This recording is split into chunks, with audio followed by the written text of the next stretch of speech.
এবার বিএনপির নেতৃকর্মীরা জামায়াত ইসলামের মহিলাদের ছায়া খুলে নেবে। দেখেন কি বলে নেতাই।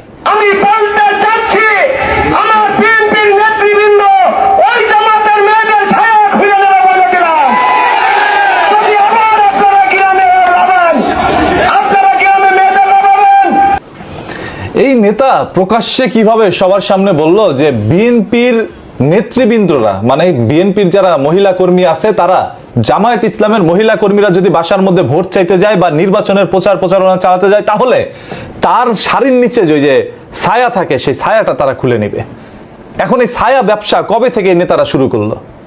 আরে ভাই, এখন আওয়ামী লীগের আমল নাই, যেটা সত্য সেটা বলবেন। আওয়ামী লীগ আমলে সত্য বলছি, এখনো যেটা সত্য সেটা বলবো।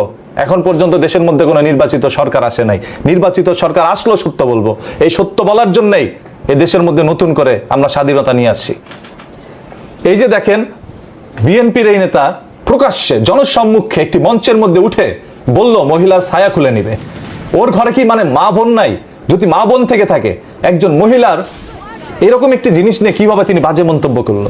জামায়াত ইসলামের সেই মহিলা, আমি একটা বাদ দিলাম, সেই মহিলা জামায়াত ইসলামের নেতা কর্মী না, সে একটা মহিলা। একজন মহিলার ইজ্জত হরণ করবেন প্রকাশ্যে, এটা আবার বলছেন সবার সামনে।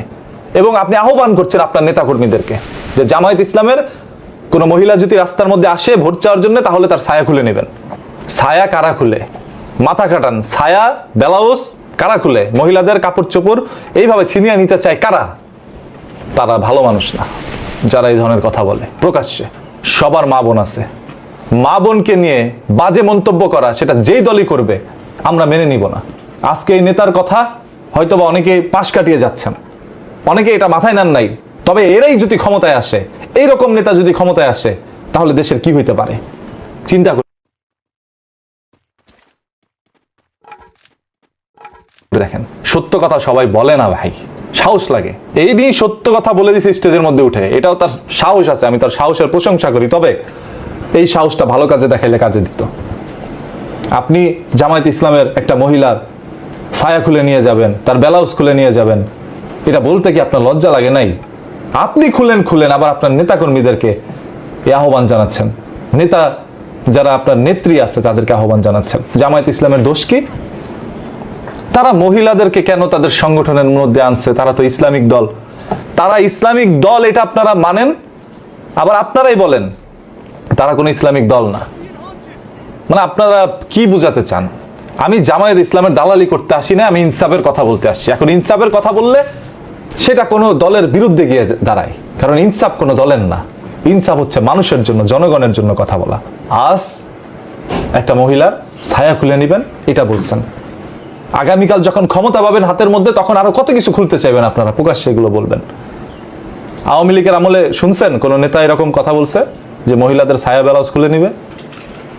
বললে সাথে সাথে শেখ হাসিনা তাকে জেলের মধ্যে ঢুকাইছে, কারণ শেখ হাসিনা অন্ততপক্ষে নারীদেরকে এই দেশের মধ্যে স্বাধীনতা দিছিল, নারীরা কর্মঠ হয়েছিল।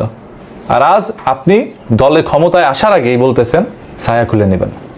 এটা কেমন কথা? আপনি তো শিক্ষিত মানুষ, নিশ্চয়ই আপনি শিক্ষিত, যেহেতু আপনি মনোনয়ন পাইছেন বিএনপি থেকে। এখন বিএনপি কাদেরকে মনোনয়ন দিচ্ছে? তারা নির্বাচনের প্রচারণা কিভাবে চালাচ্ছে?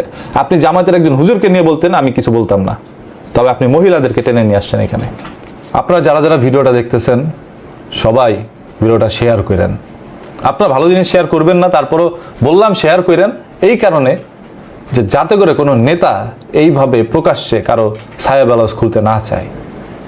নারীদের সম্মান দিতে শিখুন, নারীদের ইজ্জত দিতে শিখুন।